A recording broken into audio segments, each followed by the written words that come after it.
Hey guys, welcome back to another video. So I know that we have talked about broker transparency enough at this point, but an article just recently came out that really piqued my interest. How do shippers actually feel about this whole idea of broker transparency and brokers being asked to show all of that information to carriers? It's pretty interesting. So let's go ahead and chat about it and perhaps go into a small conspiracy theory as well.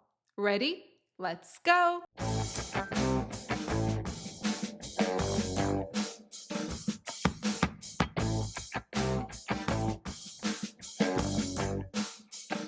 So, a lot of people on the trucking side are of the belief that shippers are getting the short end of the stick when using brokers. Now, the reasoning for this is the following: what the shipper thinks they're paying to the carrier is actually not really making it to the carrier, with brokers taking a bigger than expected margin. So, using that logic, the question often arises: why don't shippers just forego the use of brokers and go directly to the carrier, and carriers do the same? Well, for the longest time, I was of the belief that shippers and receivers, they just don't want the headache of having to look for carriers, vet those carriers, make sure that they are safe to operate with, get set up with those carriers, and then do check calls on those carriers, because all of that is a huge headache.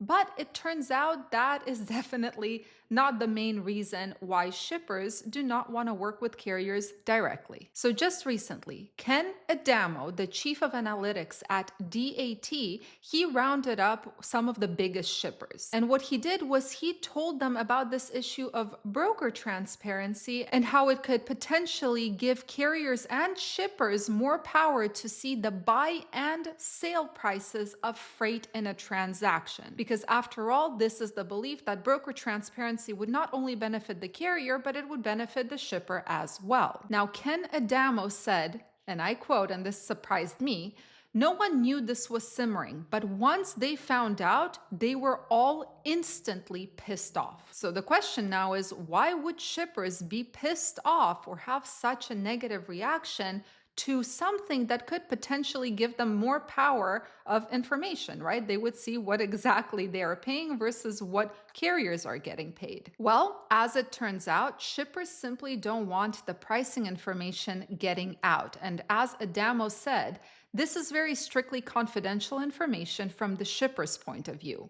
He noted many big shippers currently hesitate to deal with smaller brokers for fear that small businesses won't be able to keep their information safe. So when I read that, my question was, well, what is so confidential about the information that the carriers are going to receive and the shippers are going to receive? Now, Adamo stated that it's bad for shippers because they consider this data to be some of their most highly confidential and competitive in terms of how they're managing their overall procurement budget and spend. So unfortunately, I'm not the smartest person in the room. So I have to, in order to understand certain things, obviously I have to do either research or talk to people who are way smarter than me. So as I started digging, I started talking to folks who could explain to me what is so confidential that a shipper does not want the carrier to know or for that information to get out at all. And this is what I have learned. In order to explain this, let's take retail as an example. A retailer buys products at a certain price, at the wholesale price, and then sells those products at the retail price. And the difference between wholesale and retail prices is what is the profit margin for that retailer. Now let's take Target versus Walmart as an example.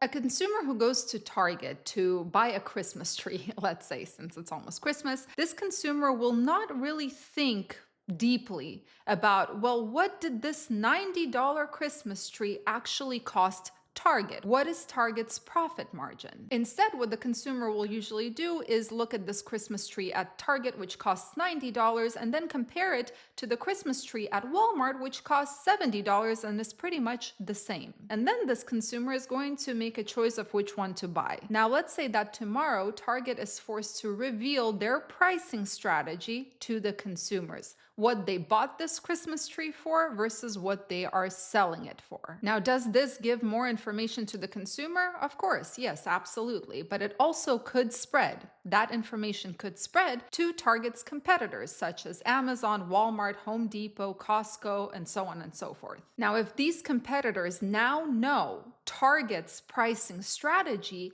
they can then adjust their own prices in order to make Target less competitive, which would of course, hurt Target. Now, the retail side is clear, but my question was, how does that same logic apply to shippers and them wanting to hide their pricing strategy? Well, there could be multiple things at play, but the two main ones that kept coming up in my conversation with others are the following. Number one, the shipper doesn't want the buyer to know their costs. Or number two, and this is a pretty controversial one, kickbacks. So let me give you examples of each. Number one, shipper doesn't want the buyer to know their costs. Let's take a mulch manufacturer that has a customer, Home Depot. Home Depot places an order of mulch from the mulch manufacturer, and this manufacturer tells them, okay, the price is $20,000 and it includes shipping as well. Now, Home Depot might make their own assumption using their own calculations that, okay, $20,000, which includes about $5,000 in shipping costs. But then, because of transparency, Home Depot finds out that the shipping cost was not $5,000 and actually was around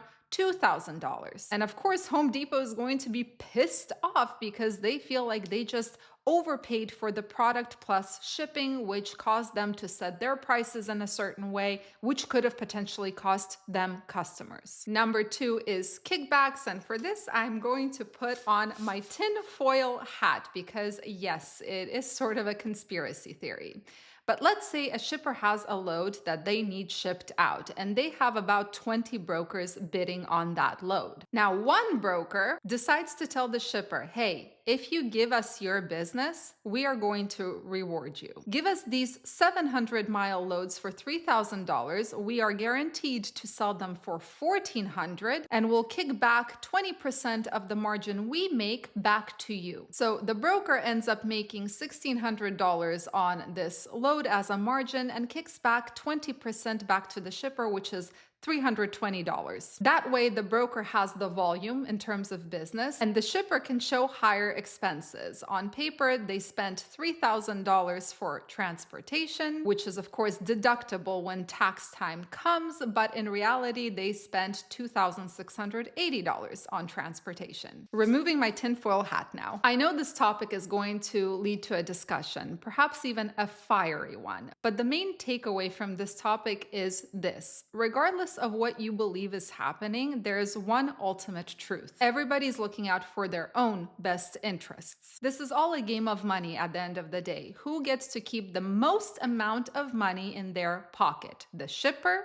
the receiver, the broker, or the carrier? And the belief that one party in this logistics chain is going to be motivated to look out for another party at their own cost is just a naive way of looking at this process. So a question for you guys now. Does the fact that shippers do not want broker transparency surprise you? And a follow-up question is, why do you think that is? I know this was a little bit of a conspiracy video, but something that I have realized after watching an interview with the owner of Carrier 411 a few days ago, I realized that in this industry, kickbacks are actually a very real thing. But this is something we will talk about probably in a later video. Anyway, guys, wishing you all a fantastic rest of your weekend. Stay safe, stay healthy, and keep learning. See you in the next video.